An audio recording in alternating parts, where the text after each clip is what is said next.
नमस्कार दोस्तों, मैं राजू और द हिंदू टॉक्स में आप सभी का एक बार फिर से स्वागत है। आज हम बेसिकली दो मुद्दों को लेकर के चर्चा करने वाले हैं।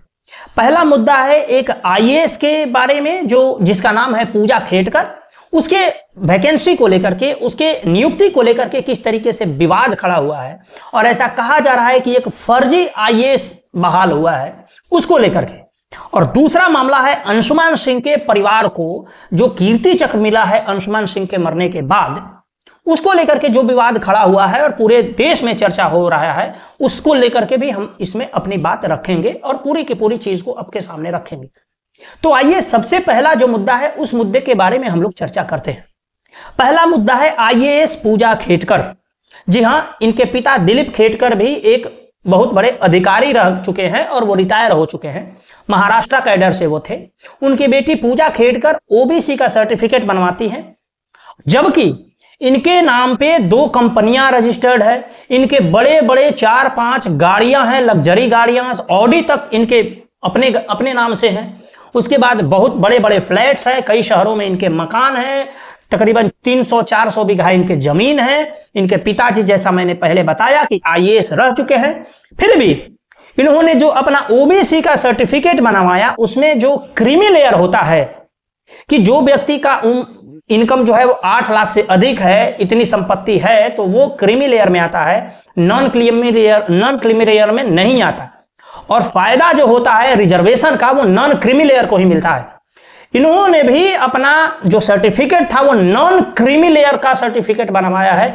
इतना कुछ संपत्ति होने के बावजूद भी एक और इसमें बहुत बड़ा फर्जीवाड़ा है कि ये पूर्ण रूप से स्वस्थ व्यक्ति हैं, पूर्ण रूप से एकदम नॉर्मल व्यक्ति हैं, और इन्होंने मेंटली रिटार्डेड का एक सर्टिफिकेट बनवाया कि मैं थोड़ा सा दिमागी रूप से जो है एक हैंडीकेप्ट जो होता है वो हैंडीकेप्ट का सर्टिफिकेट बनवाया, और उस हैंडीकेप्ट के सर्टिफिकेट पर ये बहाल हुई है। आप समझ जाइए कि जो आईएएस होते हैं ना, उनको सारा चीज कानून का लूप होल मालूम होता है। जो वास्तव में हैंडीकेप्ट लोगों का और जो रिटार्डेड लोग हैं, जो फिजिकली या मेंटली रूप से कमजोर लोग हैं, उनको जो सुविधा दी जाती है, उस सुविधा को किस तरीके से एक पूर्ण रूप से स्वस्थ आईएएस की बेटी लाभ उठाती है, और लाभ उठा करके वो भी आईएएस बन जाती है। ये मामला पकड़ में नहीं आता यदि वो व्यक्ति, वो लड़की ज्वाइन करते ही प्रोबेशनरी पीरियड में होते हुए भी वो ऐसे चीजों की मांग करने लगी, जैसे एक रूठी हुई कोई लड़की अपने घर के गार्जियन से मांग करती है। पहला नंबर मांग था कि उसको स्पेशल केबिन चाहिए। जब ये मांग उसका पूरा नहीं हुआ तो वो जाकर के डिप्टी कलेक्टर के केबिन पर कब्जा कर लेती है। डिप्टी कलेक्टर का नाम प्लेट वहां से हटा देती है, अपना नाम प्लेट लगा लेती है, उसके पूरे ऑफिस पर कब्जा करके बैठ जाती है और बोलती है कि कल से यही मेरा ऑफिस हो गया। उसको 3-3, 4-4 प्यून चाहिए, उसको ये चाहिए, वो चाहिए। उसके जो अपने ऑडी है, उस ऑडी पर वीआईपी नंबर चाहिए। जी हां, जब इतना कुछ मांग कर रही थी तो कुछ जो मांग पूरा करने लायक था, तो जो छोटे मोटे उनके अंदर में काम करने वाले कर्मचारी थे, वो किसी तरीके से एक कॉन्ट्रैक्टर से संपर्क करके एक वीआईपी नंबर, जिसका नंबर है 5555, वो नंबर उनको दिया गया। बताइए, अभी ये लड़की 2022 की बहाल हुई है आईएएस के पद पर, और वो भी किस तरीके से फर्जी डॉक्यूमेंट के आधार पर, और ज्वाइन करते ही ये इस तरीके की मांग रखने लगी जैसे कोई रूठा हुआ, जैसे मैंने पहले बताया कि रूठा हुआ बच्चा जैसे अपने घर पे मांग करता है।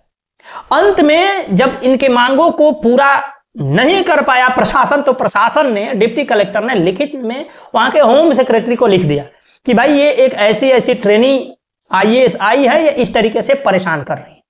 उसके बाद इनके जब मामले खंगाले जाने लगे तो पता चलता है कि इन्होंने जो मेंटली रिटार्डेड का जो सर्टिफिकेट बनवाया था, जब इनका सिलेक्शन हो गया, तो सिलेक्शन होने के बाद जब इनको बुलाया गया इनके मेडिकल चेकअप के लिए एम्स द्वारा, तो ये नहीं गई। कई बार रिमाइंडर्स भेजे गए, ऐसी जानकारी में आ रही है कि कम से कम 5 बार रिमाइंडर्स भेजे गए हैं इनको बुलाने के लिए, फिर भी ये नहीं आई। और एक किसी प्राइवेट मेडिकल हॉस्पिटल से अपना एमआरआई का रिपोर्ट बना करके, ये फर्जी रिपोर्ट बना करके भेज देती हैं, और ये देखिए कि इनको उसी फर्जी रिपोर्ट के आधार पर ज्वाइन भी करा लिया जाता है। मतलब आप सोचिए ना कि एक किस तरीके से जो आईएएस अधिकारी होता है वो कानून में बने हुए कुछ लूप होल्स हैं उसका गलत फायदा उठा सकता है। इनके मॉक इंटरव्यूज के वीडियोस पड़े हुए हैं, आप देखिए। और जब आप देखिएगा, मैंने तो देखा तो मुझे ऐसा लगा कि यदि ये इंटरव्यू देने वाला व्यक्ति जब आईएएस बन सकता है तो फिर मेरे में क्या कमी है? मैं उससे कहीं भी बुद्धि में कम नहीं हूं। मतलब उनका इंटरव्यू देखिए, ऐसा लग रहा है कि एकदम नॉर्मल सा साधारण व्यक्ति जिसको एकदम कॉमन सेंस से जो जवाब देना है वो भी ये जवाब नहीं दे पाती हैं। इनको कितना कॉमन सेंस होगा आप ये समझ ही रहे होंगे, कितना ये कानून का अनुपालना करेंगी ये आप स्वयं समझ रहे होंगे। आते ही मतलब इनके लिए कॉन्ट्रैक्टर से, प्राइवेट कॉन्ट्रैक्टर से इनके लिए स्पेशल नंबर व्यवस्था करवाया गया। आप समझिए कि एक आईएएस का प्राइवेट कॉन्ट्रैक्टर के साथ किस तरीके का संबंध रह सकता है, आप अंदाजा लगा सकते हैं।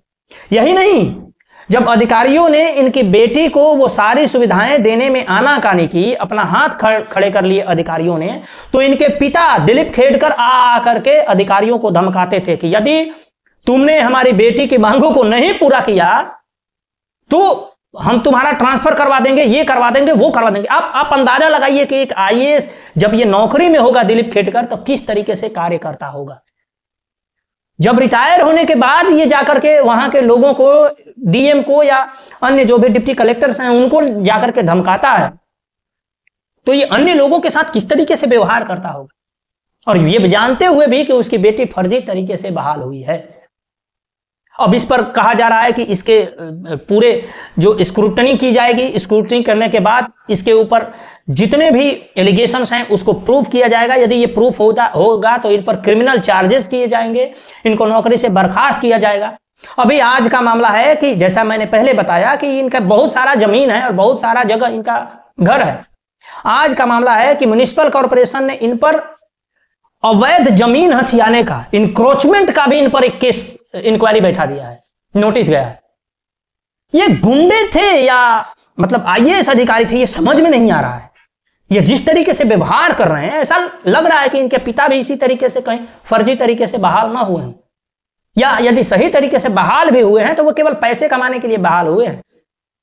जो जेन्युइन रूप से जो आईएएस बहाली होते हैं, जो अपना पूरा जीवन बलिदान करते हैं, उसके 10-10 वर्ष बलिदान कर देते हैं उसकी तैयारी के लिए, फिर उनके मन में अपनी ईमानदारी को लेकर के कितनी हीन भावना होगी कि बताइए। जब इस क्लास के थर्ड कैटेगरी के लोग जो हैं, मैं थर्ड कैटेगरी उनके कैरेक्टर पर नहीं बात कर रहा हूं, उनके मानसिकता पर बात कर रहा हूं कि किस तरीके के मानसिकता वाले व्यक्ति हैं ये लोग। और जब ये लोग कानून का लूप होल का फायदा उठाकर, वो फायदा जो किसी दूसरे व्यक्ति के लिए बनाया गया था वो कानून, उसका फायदा ये फर्जी डॉक्यूमेंट बना करके स्वयं लेकर के जब आईएएस बनते हैं, तो जो रियल में तैयारी किया हुआ व्यक्ति है उसको तो ग्लानि होगी ना कि भाई हमने ईमानदारी से मेहनत कर करके, ईमानदारी पर चल के क्या कमाया।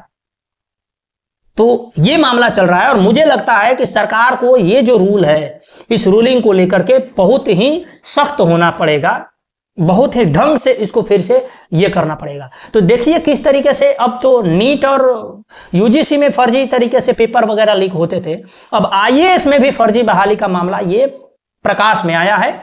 हालांकि पता नहीं ऐसे कितने लोग हैं, क्योंकि ये प्रकाश में आया तो आजकल चर्चा हो रहा है, और देखना यह है कि इस पर कितना कार्यवाही हो पाता है या केवल चर्चा भर ही रह जाएगा।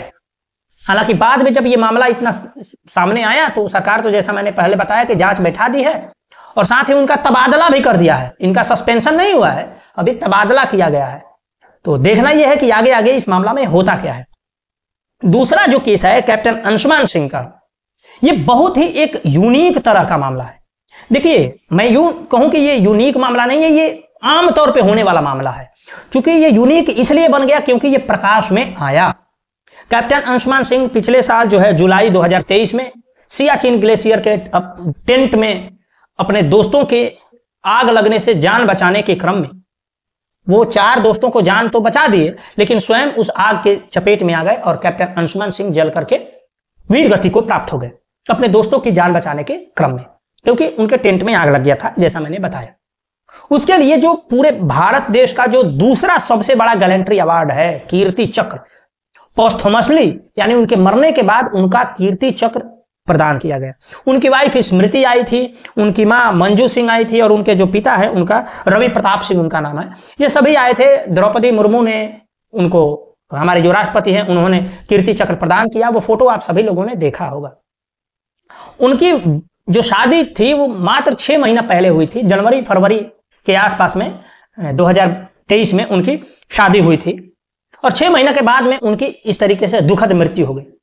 अभी ये खबर आ रही है कि जो कीर्ति चक्र मिला और जो अमाउंट मिला, जो एक मार्टेड फौजी को मिलता है, जो भी 1 करोड़ 2 करोड़ जो भी मिलता है, उस पूरे अमाउंट को और कीर्ति चक्र को लेकर के उनकी जो पत्नी है स्मृति जी, वो मायके चली गई और अपना एड्रेस पूर्ण रूप से चेंज करा लिया। अब उनके परिवार के जो सदस्य हैं, मां बाप है, हालांकि उनके पिताजी भी वेटरन आर्मी मैन रह चुके हैं, वो इस बात का जो है दुख जता रहे हैं कि हमारे पास हमारे बच्चे के लिए उनका दिया हुआ, उनके बच्चे का केवल और केवल एक फोटो रह गया है। बाकी सारी चीजें, जो रुपया पैसा मिला वो और कीर्ति चक्र मिला वो, उनकी जो बहू है, विधवा बहू, वो लेकर के अपने मायके चली गई और पूरा का पूरा जो है एड्रेस भी, अपना परमानेंट एड्रेस भी चेंज करा ली। अब ये एक विचारणीय प्रश्न है कि क्या इस तरीके की जो घटनाएं हैं उनमें जो नेक्स्ट टू कीन का जो प्रोसेस होता है कि जो व्यक्ति अपना जो नेक्स्ट टू कीन भरता है फॉर्म भरते समय, जब उनकी ज्वाइनिंग हो जाती है तो एक तरीके से नॉमिनी कहा जाए कि उनके न रहने पे, उनके मरने पे उनकी संपत्ति को या उनके जो बेनिफिट्स मिलने वाले हैं वो किनको दिया जाए। तो विवाह से पहले आमतौर पर प्रत्येक फौजी के माता पिता का नाम वहां भरा जाता है, लेकिन जैसे ही विवाह होता है माता पिता का नाम रिप्लेस हो जाता है और पूर्ण रूप से पत्नी का 100% उस पर दावा हो जाता है। आज तक यही चलता आ रहा है, जिसके जो दुष्परिणाम है वो इस तरीके की घटनाएं देखने को मिलती है। आप समझिए कि चूंकि अंशुमान सिंह के पिताजी एक ऑलरेडी आर्मी पर्सनल थे तो उनको पेंशन भी मिलती होगी। तो यदि अंशुमान सिंह की जो पत्नी है वो पूरा का पूरा पैसा लेकर के और कीर्ति चक्र लेकर के चली भी गई तो इनका जीवन में कोई प्रॉब्लम नहीं आएगा, क्योंकि ये आर्मी मैन थे इनके पिताजी। लेकिन अन्य दूसरों के बारे में सोचिए कि यदि किसी के पिताजी कहीं नौकरी चाकरी नहीं करते हैं और उनके इकलौते बेटे की इस तरीके से दुखद मृत्यु हो जाए और उसके पूरे के पूरे पैसा उसकी पत्नी लेकर के चली जाए, मायके चली जाए, कहीं अलग हो जाए या कुछ ऐसा कर जाए, तो फिर उनके बूढ़े मां बाप के लिए क्या? जिन बूढ़े मां बापों ने 25 वर्ष 30 वर्ष तक उस बच्चे को पाल पोस कर बड़ा किया, जब उस बच्चे के साथ एक भयंकर दुर्घटना हो गई जो कि होनी नहीं चाहिए थी, जो उसका बेटा इस देश के लिए बलिदान हो गया अपनी ड्यूटी को निभाते हुए, उनको जो प्रॉफिट मिलना चाहिए, क्या उस प्रॉफिट में उस मां बाप का कुछ भी हिस्सा नहीं होना चाहिए? क्या नेक्स्ट टू कीन में, यानी निकटतम सगे संबंधी में मां बाप का कुछ हिस्सा नहीं होना चाहिए? क्या 100% पत्नी का ही हिस्सा होना चाहिए? ये एक अब विषय जो है वो डिबेट का मुद्दा हो चुका है और इसको लेकर के राहुल गांधी जी ने भी बात उठाई और जो इनके माता पिता है जिसमें रवि प्रताप सिंह और मंजू देवी, उन्होंने भी, जो राजनाथ सिंह है जो हमारे रक्षा मंत्री, उनसे इस बारे में बात की कि भाई मेरा तो ठीक है, हम चूंकि नौकरी में थे तो हमारा पेंशन से गुजारा हो जाता है, लेकिन वैसे लोगों के लिए जिनका इकलौता बेटा या बेटा इसमें शहीद हो गया, बलिदान हो गया, उनको भी उनके जीवन भत्ता के लिए, उनके गुजारा के लिए कुछ परसेंटेज उनको भी मिलना चाहिए। इस बात का मैं भी सपोर्ट करता हूं। क्या है कि भारतीय जो परंपरा है अभी का, उसमें एकदम जो विदेशी परंपरा है उसको घुसा दिया गया है। जो नॉमिनेशन है या जो अन्य जो नेक्स्ट टू कीन वाला जो मामला है नौकरियों में, वो देखिए तो 100% पत्नी को रेफर किया गया है, जबकि ऐसा नहीं होना चाहिए, क्योंकि यदि माँ बाप जीवित है तो उनको भी उसका कुछ हिस्सा मिलना चाहिए यदि व्यक्ति की नौकरी करते हुए मृत्यु हो जाए तो।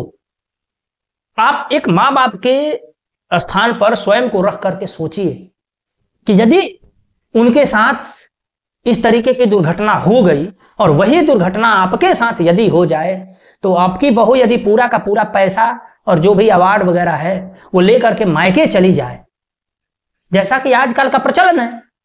बहुएं आमतौर पे सास के साथ रहना पसंद नहीं करती और ये तो मुझे नहीं लगता कि सास के साथ कभी रही होंगी, हालांकि फोटो खिंचवाने के लिए भले आ गई होंगी, जो भी हूं मैं ये इल्जाम नहीं लगा रहा हूं, ये एक पारिवारिक मसला भी हो सकता है, इसको लेकर के बहस हो सकती है, बैठ करके मामले को सुलझाया जा सकता है। लेकिन कानून में भी इस तरीके का एक प्रावधान होना चाहिए कि नेक्स्ट टू कीन वाला जो मामला है, एनओके वाला मामला है, उसमें 30%, 35% या 40% हिस्सेदारी उस माँ बाप की भी होनी चाहिए, ताकि उनका भी जीवन आराम से गुजर सके, उनका भी बुढ़ापे का जीवन सिक्योर हो सके। क्योंकि उनके जो जीवन का जो लाठी था, उनका जो बेटा था, वो तो देश के लिए बलिदान हो गया, और उनसे बलिदान के बाद जो मिलने वाले जो भी बेनिफिट्स थे, जिनसे उनकी जीवन चल सकती थी, उस बेनिफिट्स को उनकी बहू लेकर के, यानी उस लड़के की पत्नी लेकर के निकल गई, तो इनका क्या होगा। तो मेरा अपना विचार है कि इस मामले में थोड़ा सा संशोधन करके कम से कम 30% माता पिता को या 70% उनकी पत्नी को, 15% माता को और 15% पिता को, इस तरीके से करके उसके हिस्सेदारी को बांटना चाहिए। उनके माता पिता ने ये सीधे सीधे आरोप लगाया है कि गैलेंट्री अवार्ड तो हमको देखने को भी नहीं मिला, हमें छूने भी नहीं दिया कीर्ति चक्र। तो ये एक विकट समस्या है, और ये समस्या है, विकट तो है निश्चित रूप से, और ऐसा चूंकि ये मामला प्रकाश में आ गया तो इसलिए हम लोग इस पर डिस्कस कर रहे हैं। अन्यथा ऐसे बहुत सारे मामले हैं, हमारे नजरों में भी ऐसे मामले हैं। ऐसा नहीं है कि ये केवल एक मामला है, हमारे नजरों में भी इस तरीके के मामले हैं जिसमें इस तरीके की घटनाएं हुई हैं। तो मेरा ये सरकार से मांग रहेगी, और हम ये अनुरोध करेंगे कि इस तरीके से कुछ व्यवस्था होनी चाहिए जिसमें माता पिता की भी सिक्योरिटी हो। हालांकि आप अपना विचार क्या रखते हैं इस मुद्दे के बारे में, हमें कमेंट बॉक्स में अवश्य बताइएगा। आप अपना ख्याल रखिए, वीडियो को लाइक करिए, चैनल को सब्सक्राइब करिए, और अच्छा लगे तो अपने दोस्तों के साथ शेयर करिए। आपका बहुत बहुत आभार। नमस्कार।